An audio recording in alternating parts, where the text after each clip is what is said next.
वंदे अहं श्रीगुरुजितपदकमलं श्रीगुरुं वैष्णवांश्च श्रीरूपं सग्रजातं सहगुणरघुनाथं नीतं तं सजीवं साद्वैतं सावधूतं परिजनसहितं कृष्ण चैतन्यदेवं श्रीराधाकृष्ण पादं सहगण ललिता श्री विशाखानीतंश्च।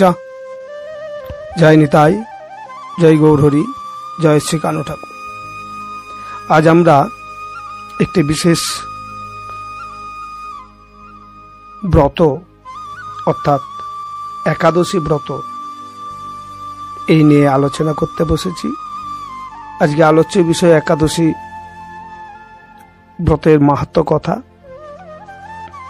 প্রতিটি ব্রতেরই আমাদের একটা শিক্ষা দেয়, বা প্রতিটি ব্রতই যে আমরা পালন করি, যে ব্রতই পালন করি না কেন, সেই ব্রতের মধ্যে দিয়ে সংযম, ত্যাগ ইত্যাদি আমরা কি করে অর্জন করতে পারি, তার জন্যই ব্রত পালন।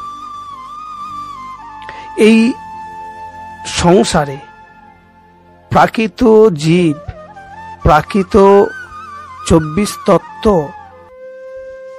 যে বস্তু নিয়ে আমাদের দেহ গড়ে উঠেছে, এই দেহের স্বাভাবিকই বৃত্তি হচ্ছে কাম, ক্রোধ, লোভ, মোহ, মদ, মাৎসর্য ইত্যাদি রিপুর পিছনে ছুটা।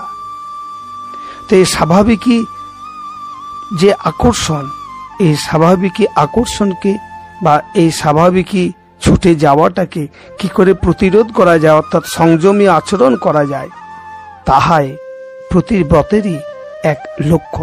ঠিক সেই রকমই একাদশী ব্রত, এই একাদশী ব্রত আমাদের একাদশ ইন্দ্রিয়কে, একাদশ ইন্দ্রিয় মানে পঞ্চ জ্ঞানেন্দ্রিয়, পঞ্চ কর্মেন্দ্রিয় এবং মন,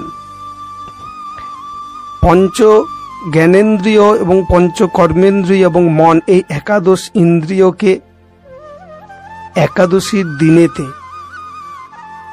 সম্পূর্ণভাবে সংযমে রেখে হরি গুণকীর্তনের সঙ্গে যুক্ত থাকায় একাদশী ব্রতর মূল বিষয়। যাই হোক, চক্ষু, কর্ণ, নাসিকা, জিহ্বা, ত্বক এই পঞ্চ জ্ঞানেন্দ্রিয়,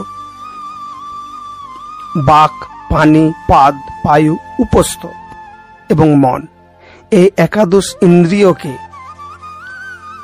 সংযমে আনা এবং একাদশ ইন্দ্রিয়ের যে ছুটে চলাটাকে প্রতিরোধ করার জন্য বিশেষ করে অন্যান্য সকল ব্রতের মধ্যে একাদশী ব্রত অতি উত্তম এবং শ্রেষ্ঠ। এবং তাহা আমার গৌরসুন্দর এই কলিযুগেতে তিনি নিজেকে যে আবির্ভূত করেছিলেন এবং নিজেও তিনি পূর্ণ ভগবান হওয়া সত্ত্বেও তিনি আচরণের মধ্যে দিয়ে তিনি প্রমাণ করে দিয়েছেন যে নিজে আচরণ করে অপরকে শেখানো যায়। তাই আমার গৌরসুন্দর তিনি নিজ মাকে অর্থাৎ সচিমাকেও বললেন কি, প্রভু কয়ে একাদশীতে অন্ন না খাইবা। সচি বলেন, না খাইব, ভালোই হই কহিলা, সেই হইতে একাদশী করিতে লাগিলা। সুতরাং আমরা এই একাদশী ব্রত পালনের মধ্যে দিয়ে আমাদের জীবনের মূল লক্ষ্য, এই সংসারে এসে ভগবানকে ভুলে না থাকার যে একটা দিন, অর্থাৎ বিশেষ করে একাদশীর দিনটিতে আমরা প্রত্যেকেই নিজ নিজ ভাবনায় ভগবানের নাম গুণকীর্তনের সঙ্গে যুক্ত থাকব। তাই আমরা সকলে মিলে একটু হরে কৃষ্ণ নাম স্মরণ করি। হরে কৃষ্ণ কৃষ্ণ কৃষ্ণ হরে হরে, হরে রাম রাম রাম হরে হরে, হরে কৃষ্ণ কৃষ্ণ কৃষ্ণ হরে হরে, হরে রাম রাম রাম হরে হরে। জয় নিতাই, জয় গৌর হরি। পাণ্ডবগণের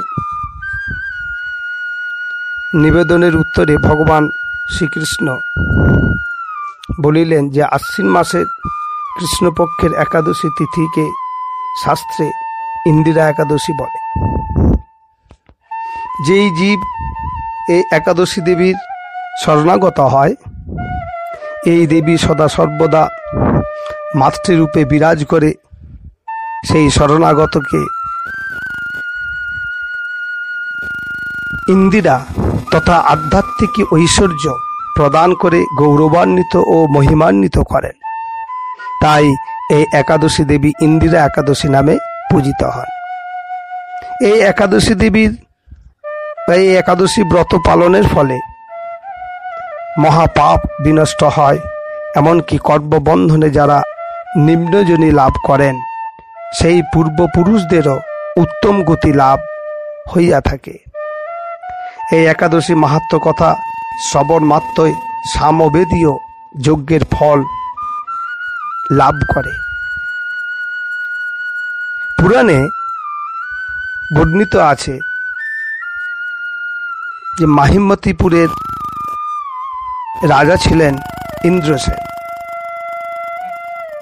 এই রাজা ধার্মিক এবং ধর্ম অনুসারে রাজ্যপাট পরিচালনা করিতেন। পুত্র পৌত্রাদি লইয়া প্রচুর ধনসম্পত্তির অধিকারী হয়ে সুখে রাজ্য পরিচালনা করিতেছিলেন। এমনই এক সময় তিনি রাজসভায় উপস্থিত থাকেন, আর তিনি দেখিলেন যে দেবর্ষি নারদ রাজসভার দরবারে প্রবেশ করিতেছেন।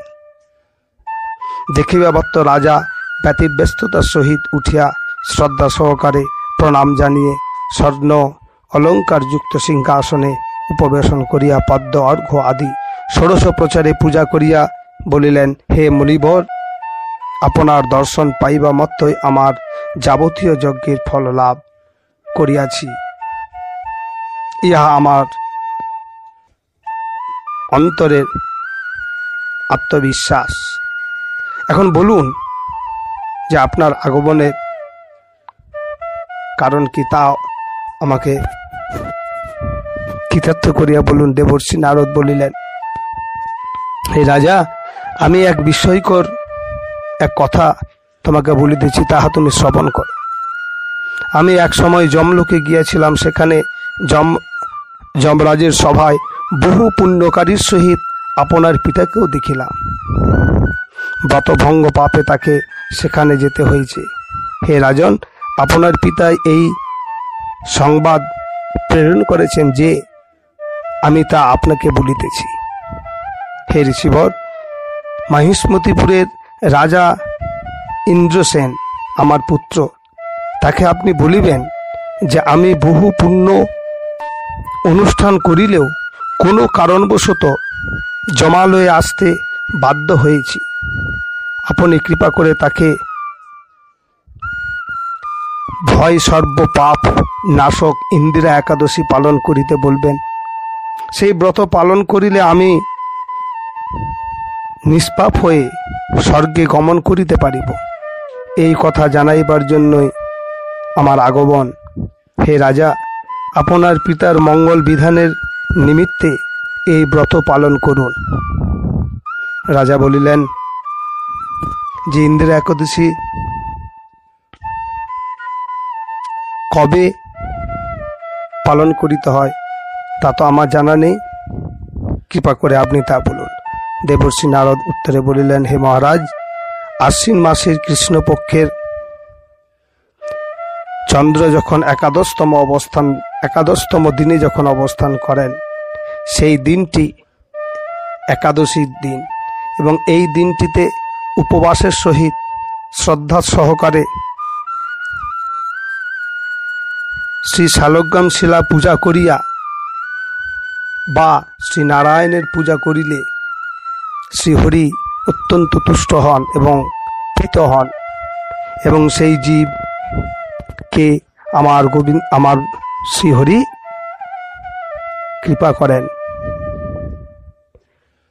এবং তার এই কৃপা গুণে এবং তার কৃপার ফলে তার পূর্বপুরুষাক্রমিক যে